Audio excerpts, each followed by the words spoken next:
Thank you, Mr. Speaker. My questions today are for the Minister of Family Services, and I would like to provide a trigger warning as the topic will include child sexual abuse. Mr. Speaker, it is a sad reality. We all know that it is going on, given how frequently we read about child abuse in the media as they report on court cases. Mr. Speaker, I've been pressing this issue throughout the life of the entire 6th Assembly, from our very first briefing with the officials of the Department of Justice during orientation to our final year and beyond. I've been probing the many departments that are involved in these types of situations, Department of Family Services, Department of Justice, and Department of Health, to try and understand the scope and the magnitude of the issue. And for the first time ever, in June of 2023, the Minister tabled the Department of Family Wellness's annual report, which actually finally did include some statistics on the referrals of child sexual abuse. Mr. Speaker, I cannot express how disappointed I was to see that this information was not included in the 2 annual reports that were tabled, that the Minister had tabled in the fall of 2024. So for my first question, for the benefit of Nunavummiut, I'd like to ask, can the Minister explain why the Department of Family Services subsequent annual reports did not include this crucial information on referrals? Thank you, Mr. Speaker. Honourable Minister of Family Services, Ms. Nakasuk. Thank you, Mr. Speaker, and thank you for your question in regards to this. Echo what you're saying in terms of why these records were not included in the previous reports. As you may recall, in the Office of the Auditor General report, there were a lot of mentions in terms of not having adequate data entered into the system, or the system itself was not sufficient enough. So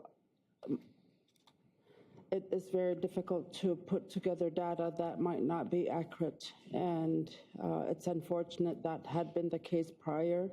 As the member knows, we have been working really hard to put together a lot of things that needed to be corrected within the department, and that's including the database. So we have been doing a lot of corrections in that, and it's unfortunate that accurate data or information was not provided, and it really is because of inaccurate data. For supplementary, Mr. Lightstone. Thank you, Mr. Speaker. I appreciate the Minister bringing up the OAG report that we had last spring. And I'm sure afterwards we were all in anticipation to see much improvement, but given the department's most recent annual reports have not improved, but have actually taken a step back in the amount of information that is provided. Mr. Speaker, I think a simple note that the figures are an approximation would be suffice until such time as the new matrix solution system is fully online and fully utilized. Again, Mr. Speaker, I'd like to indicate that some information is better than no information. As the one annual report that did provide information on the rates of child sexual abuse had indicated that 88% of those came from one specific region, South Baffin, consisting of Qaluit, Klimarut, and Kingite. I'd like to ask if the Minister can provide an approximation of the number of referrals that the department had received in that region for the fiscal years 2022-23 and 2023-24. Thank you, Mr. Speaker. Minister of Family Services, Ms. Nakasuk. Thank you, Mr. Speaker, and thank you for your question as well. And I will state it again.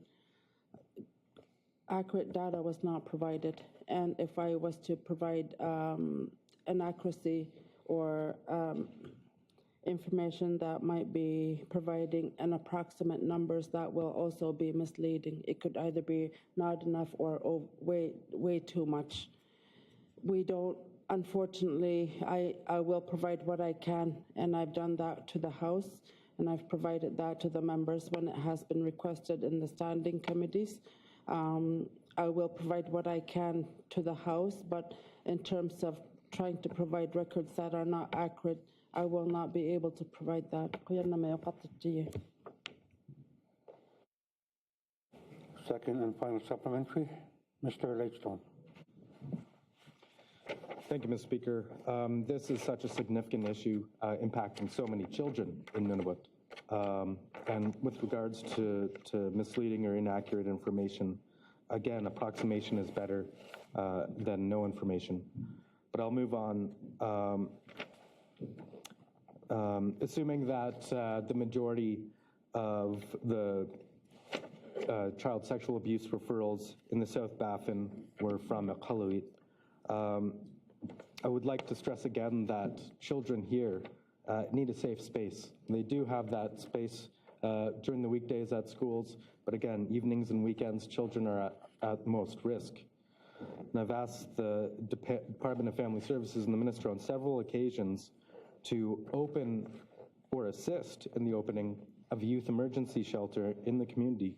So I'd like to ask the Minister for an update on progress today. Thank you, Mr. Speaker. Minister of Family Services, Ms. Nakachu.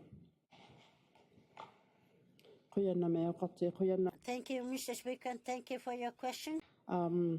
What I'm trying to say is even one is too high, and we all know that, and it's not acceptable by any of the departments. And when I was tabling the information yesterday about the child abuse and neglect response agreement, all departments that we are working with, whether it be justice, education, health, RCMP, Umimak Center, we are all trying to improve our service to the children, especially that need it.